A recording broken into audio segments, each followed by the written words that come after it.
Hello and welcome to the Transformational Speakers Podcast. I'm your host, Erin Loman-Jack, and today I have a really fun interview to do. I got Betsy Clark here. She's a confidence and strengths mindset coach. As a result of being a businesswoman for 40 years, Betsy has helped hundreds of women across North America. She's on a mission to help build business women grab hold of and leverage their strengths, their brilliance, and their value so they can confidently go out and do what only they can do, which I love. So don't do stuff you suck at.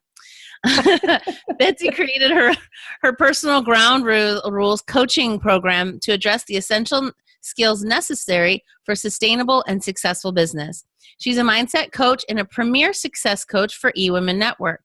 For those who don't know, I used to be the managing director for eWomen Network here in Seattle. So I love this company and I love what it stands for.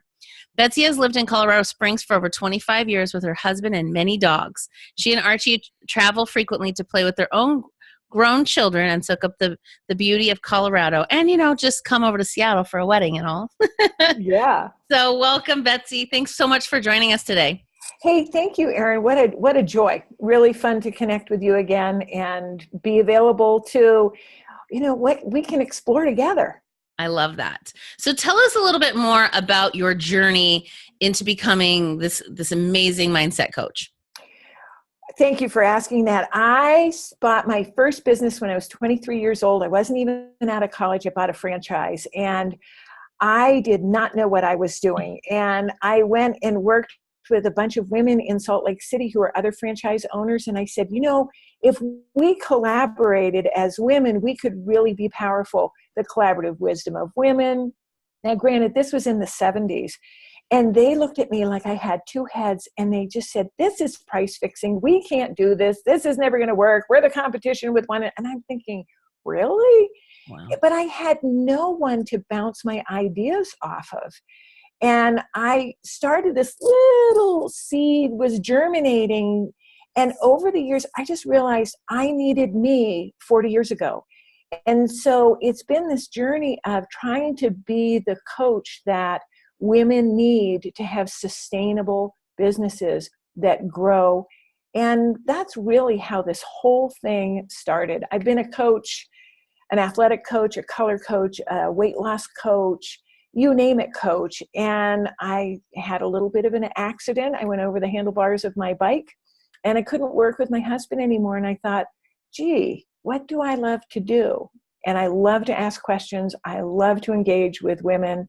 And I thought, wow, it doesn't take a brainiac to figure out what my next step is. And really just absorbing things for 40 years. And here I am.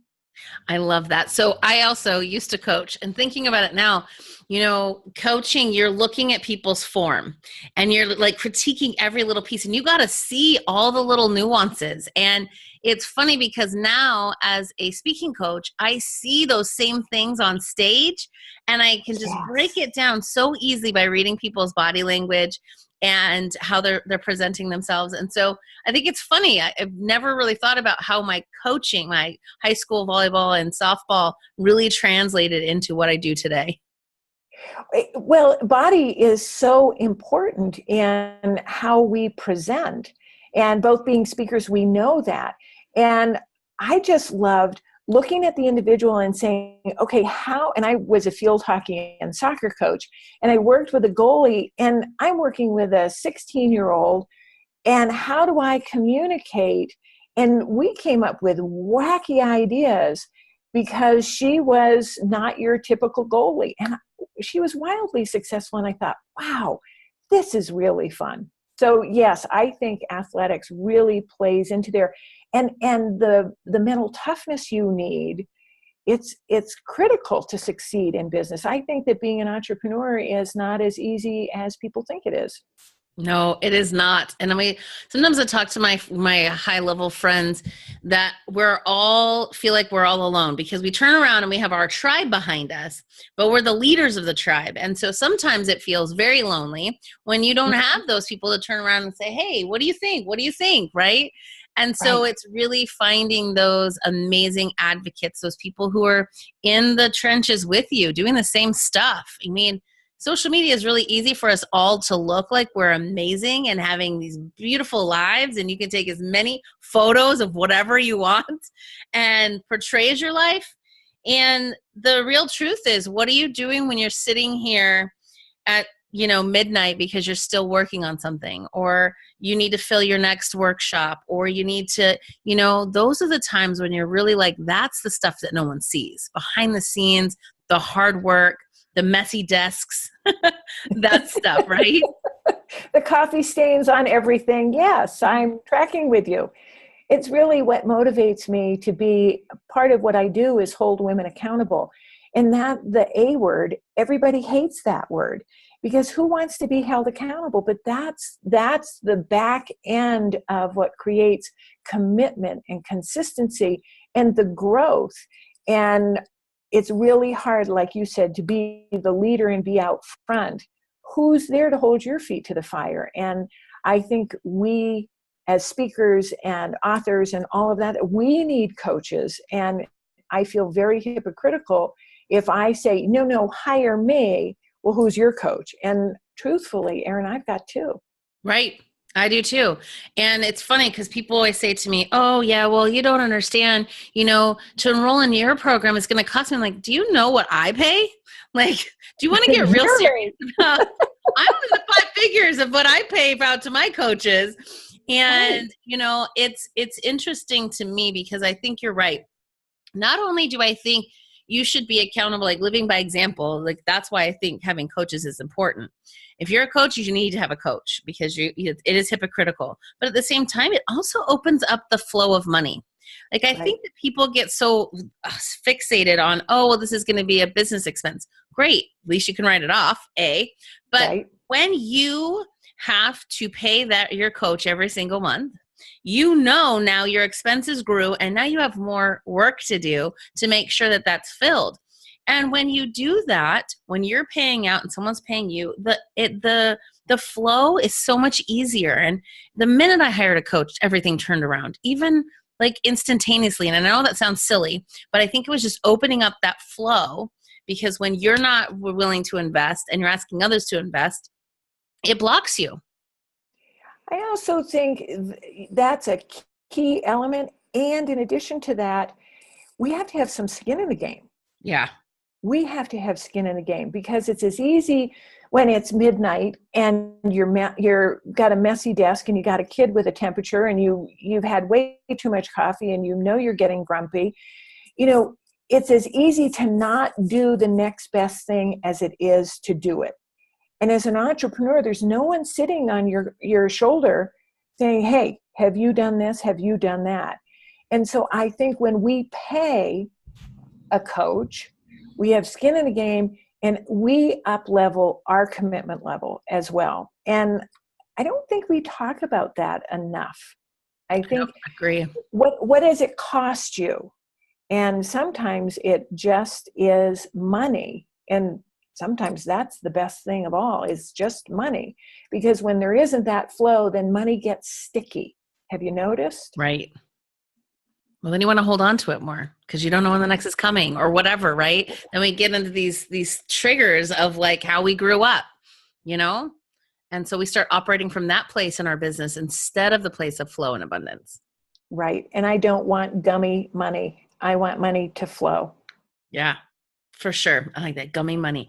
It kind of sounds dirty. Like somebody, but think about it. Money is kind of dirty in that way. Like not like metaphorically, I'm not saying that. But yes, that's what I was thinking there for a second. Oh, this one was used at the movie theater. Yeah, I was just talking about it being sticky. Sorry. Tell me one of the biggest things you think that women come to you as a problem for mindset. I hope I don't cry. It's comparison. I teach to confidence, and comparison is insidious. And you alluded to it about social media. We are always showing our highlight reels on Instagram and on Facebook. And so you haven't gotten a new client in a month, and you see someone who's got, $100 bills because they just got 6 new clients, and you want to vomit, but you don't know how long it's taken her to do that. So we make snap judgments. And Teddy Roosevelt said that comparison is the thief of joy. And it robs us of our joy. It robs us of who we are. We play a smaller game because we never measure up.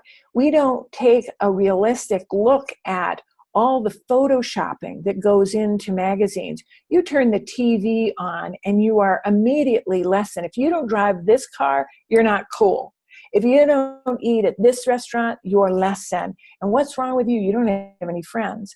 And I really weave comparison into a lot of what I talk about with confidence and strengths. And we really lead with a positive intent. What's right about you, Erin? How can we leverage that? And because we're so subjective, we don't see both sides of the coin. So strengths and what you do well is one side of the coin, but we don't see the other side of how we compare ourselves constantly. You have a path that only you can do. I have a path that only I can do. I have the strengths, I have the wherewithal, I have the experience, I have the skills. And I can't compare with you. I don't need to, I don't want to. You being you is marvelous. My tag on my email for, 15 years has been Oscar Wilde's Be Yourself, Everyone Else is Taken. And I am a firm believer that when we teach women to grab hold of what they do well, and we build into what they can do and only they can do, their brilliance and their value, it's a game changer. For it's sure. a game changer.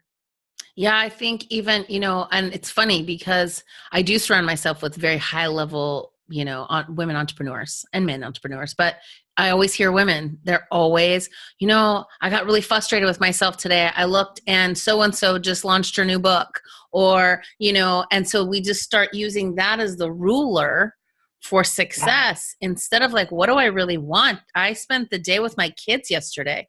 That was success for me, but when I compare it to, oh, she launched her book, I haven't finished my book yet. Oh, poor me.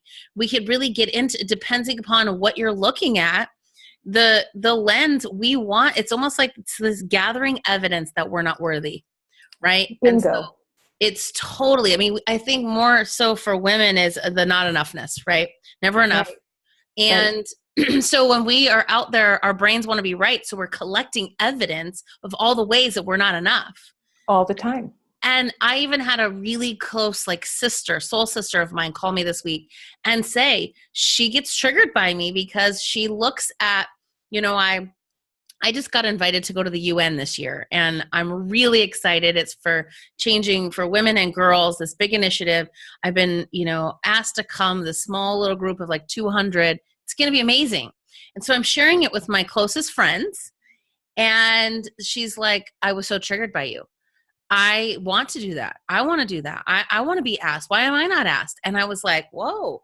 And the sad thing is I saw for a second inside myself that I felt bad that I was making her feel bad. And I didn't do anything. But this is what we do. And so I was like, no, I have to shine my light so bright that other people say, I want some of that.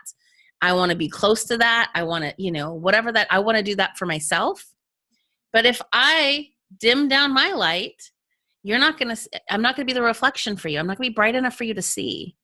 And so it's this interesting dichotomy of the people we're judging ourselves against and then being triggered by someone that has something, and it's kind of jealousy. It's like, I want that too. But truly, we all could have it.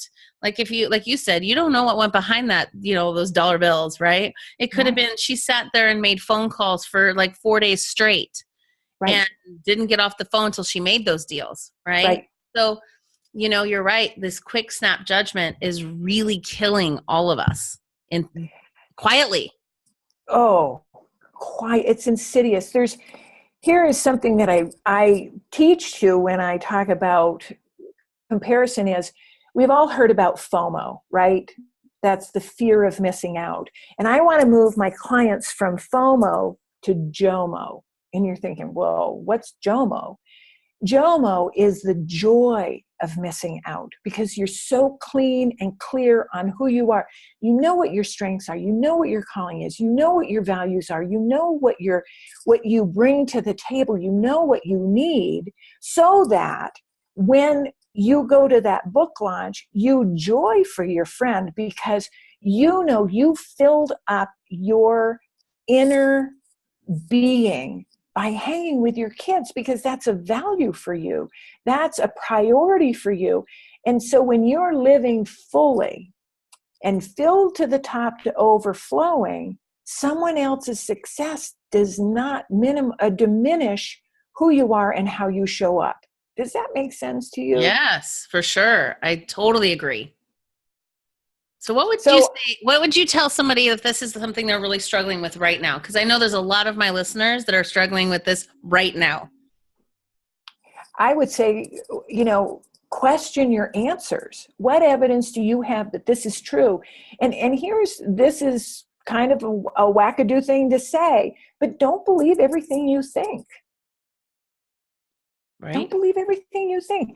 If I listen to what my brother told me, or my sister told me, or my ex-boyfriend told me years ago, and I still let that form me, I haven't been back east in 40 some odd years, 45 years. But if I still let those things that I learned about myself that helped form who I was, if you think of ourselves as wet cement when we're, from birth to 6, so something bad happens and it makes a really deep impression in that cement.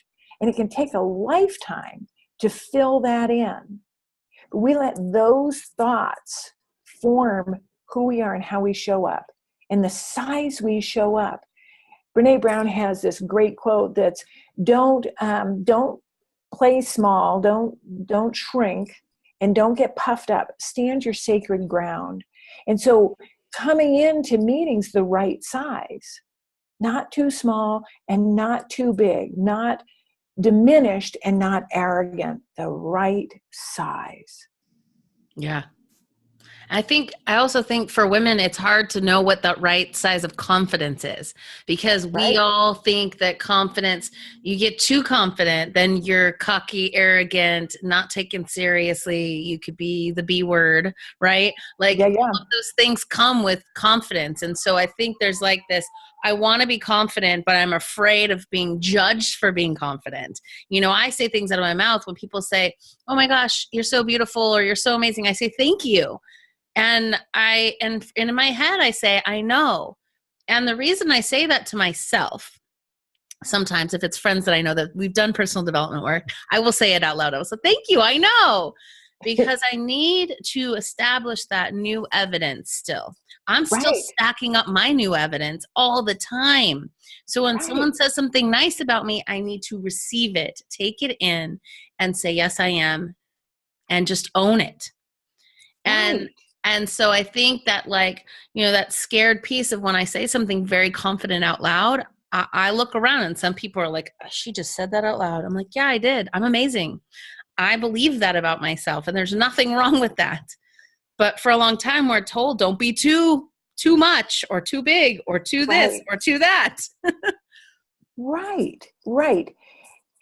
It's not helpful to dim our light so someone else feels they can shine. It isn't an either or proposition. There's room for all of us. There's room for all of us to shine brightly, to be the right size. This is not a competition. And I think that's where a lot of comparison comes from, is that lack of awareness there's enough to go around, because there's no one quite like you. No. Even my mentors, who I pay a lot of money for, they have a bigger game than I do right now. And even with that, I hold my own space. The big download I got while driving to a conference once was get in your lane. And I was like, I'm in my lane driving. And the second thing I heard was the lane I created for you. All of our stories, all of our experiences, all the things we've gone through have got us to where we are so that we can turn around and teach our tribe. And Right. when we don't stand in our lane, we don't stand in how amazing we are. We don't think that, it's always, I kept looking at other people and going to all these seminars and train teachers and coaches, because I kept thinking, if I just need to know more so that I am then proven as a, proven coach or whatever. Right. And what I realize is, I say, just get in front of me. I'll spend 2 minutes with you, and I can tell you what you're not doing to convert higher clients out of your speaking, or however you're not connecting, or whatever that is. Sometimes it's like, just get in front of me. I'll show you. Like, that's the easiest piece. But it's always this like proving thing. Proving, and that's also goes into competition too. And I think for athletes like us, is that old school of let's compete, let's compare, because we had to beat out your best friend for first base, right? Or and you had to show up and always be on. And so there's so many things that it's really interesting that it kind of compiles on top of the competition, the comparison. There are 7 million people in just Seattle area. I'm not worried about any other speaking coaches.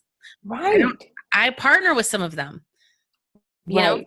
That's the thing. Don't look at it as competition. Look at it as allies, as people. I work with high tech companies, and I don't do anything in the medical arena yet. And somebody said, hey, would you, I don't really work with a high tech people. I work in the medical field with helping people. And I was like, well, I can do that. That's what I do best. So it's interesting when people get so stuck to think, oh, well, she's my competition.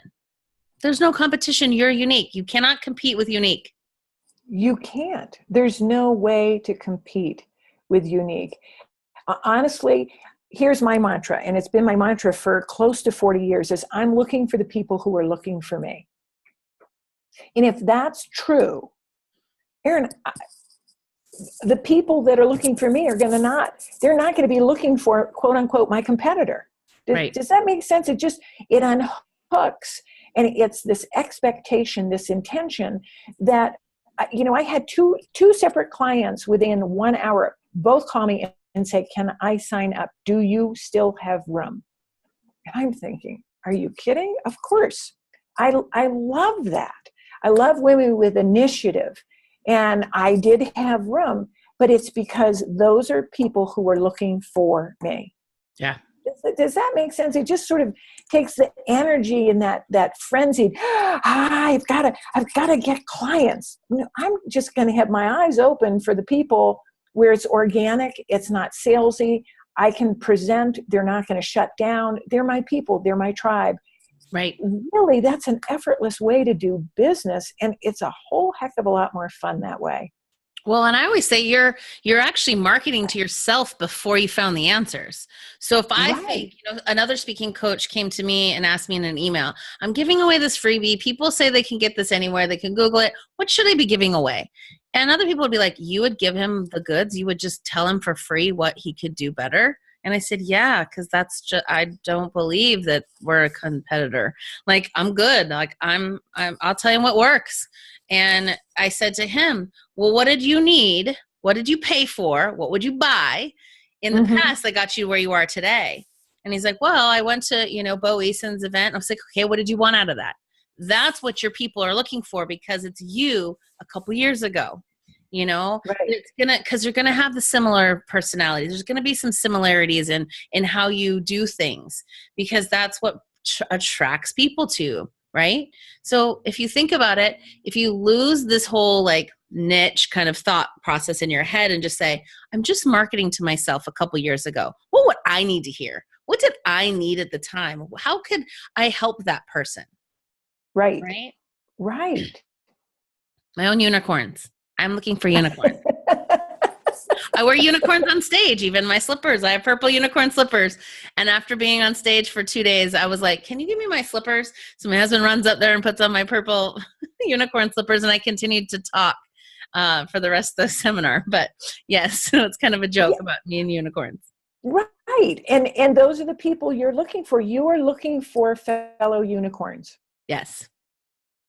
I'm open for all the unicorns. Bring it in. I got a unicorn call of some sort. Yeah. So, I mean, there's just no competition when you're really clear on who you were meant to serve. Yes. So what would you say, Betsy, starting out, like, so a lot of my, a lot of my people are coaches, authors, speakers, getting their message out. What would you say is a hack that you've gotten that got you to where you are today, whether it's getting more clients or just getting on bigger stages?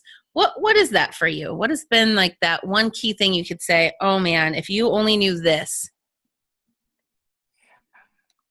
So can I go back, and Sure. it isn't a direct answer, but I think it's a real key to being authentic as a speaker. And again, you have to understand, I'm a mindset coach, so that's my come from. But I was taught early on that the last thing you think before you open your mouth on stage is the energy you bring to the rest of your presentation. Hmm. And if you are skilled, you could maybe turn it around in the first 15 minutes, but chances are you've missed the majority of the audience. And so if people could understand that one trick, getting booked and getting gigs and getting on bigger stages isn't an issue. Because here's the deal, is you're tried and true, you're consistent. Brendan Burchard says, and I use this as one of my definitions for confidence, is showing up as you intend, showing up as your best self. So it doesn't matter if you're talking to 4 women or you're talking to 4,000 women. If you will hold on to that mindset trick, you're unstoppable. Yeah. You're unstoppable. And so for me, I'm going to give you my trade secrets here. My little ditty that I say right as I'm running up on stage and sliding across the stage because I've got more energy than God, my little trick is, this is my time and these are my people. And that calms me down so that I can trust my gut. Because here's the deal. Oftentimes we do everything in duality.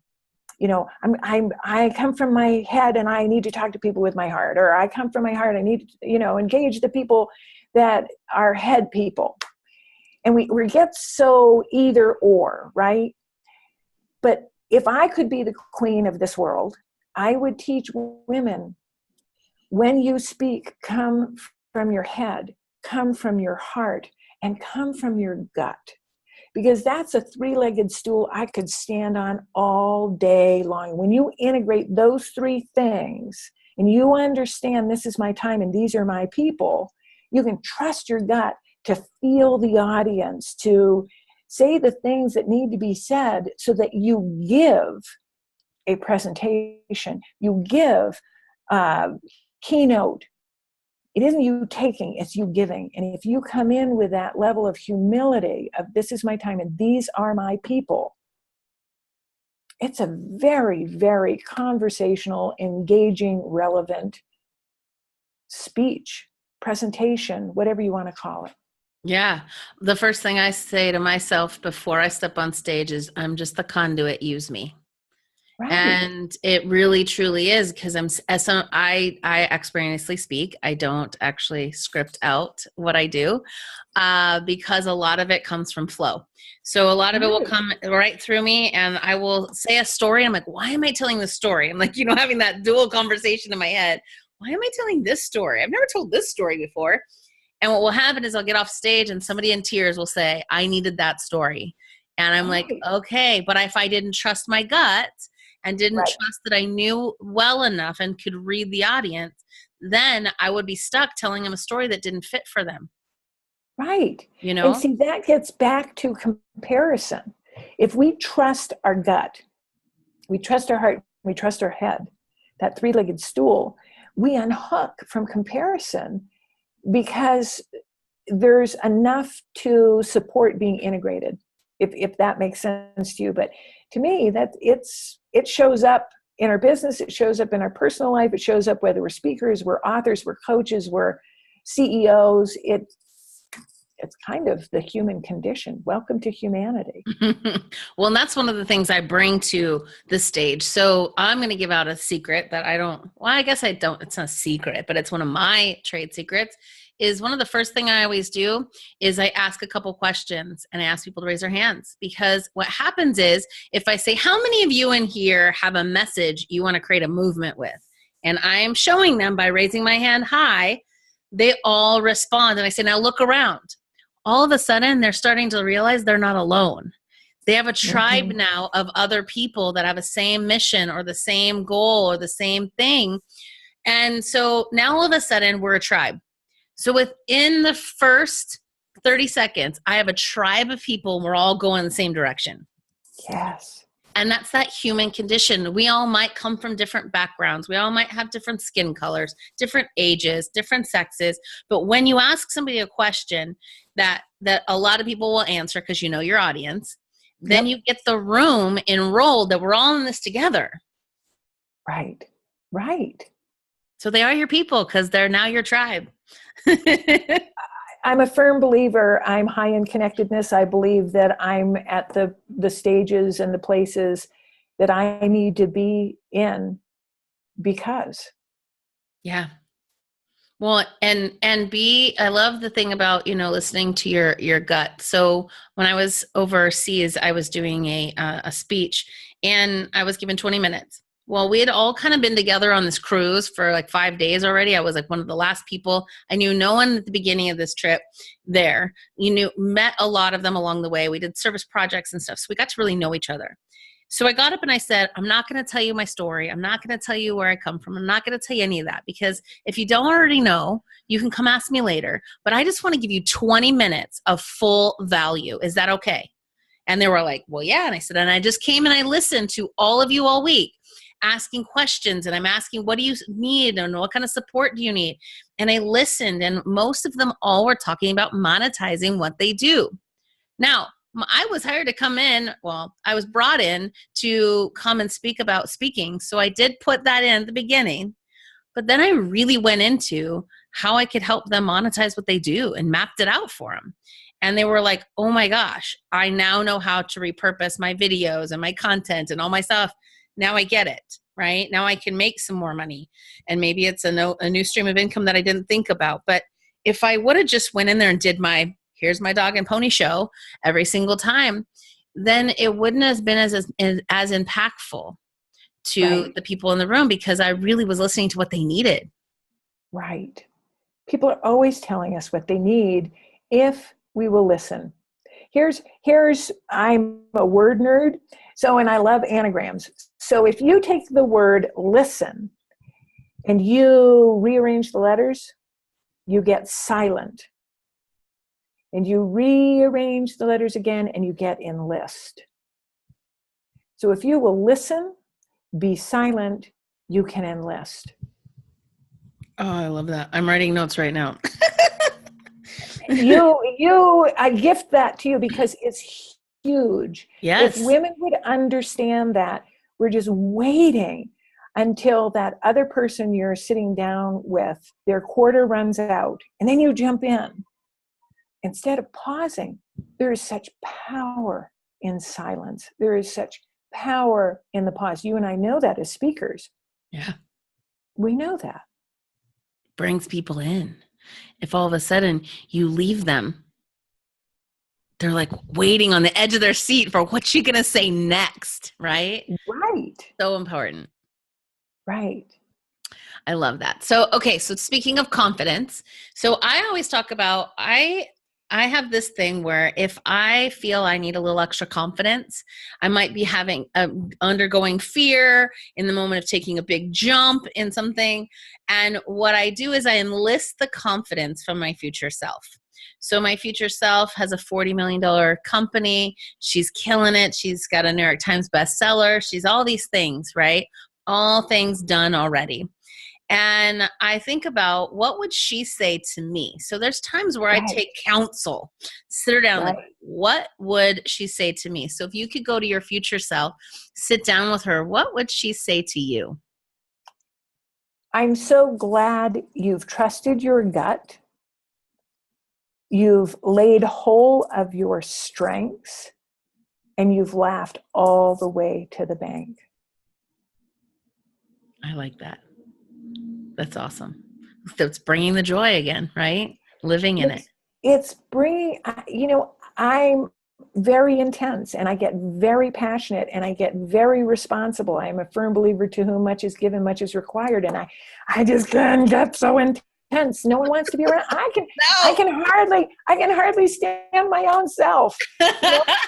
Leave. Everybody else can leave the room. I'm still, it's like, wow. And I tucker my own self out.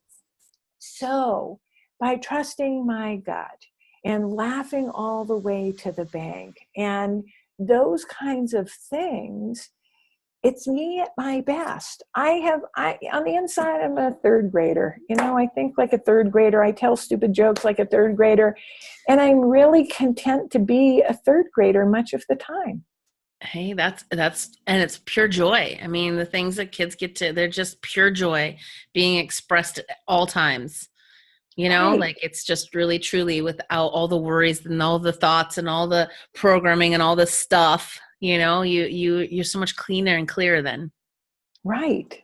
I love that. All right. So how can people find out more information about you? How can they connect with you?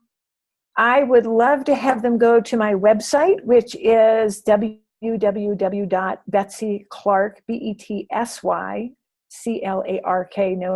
no extra E's in there, BetsyClarkLLC.com. They can sign up for an accountability journal. That would be a gift from me.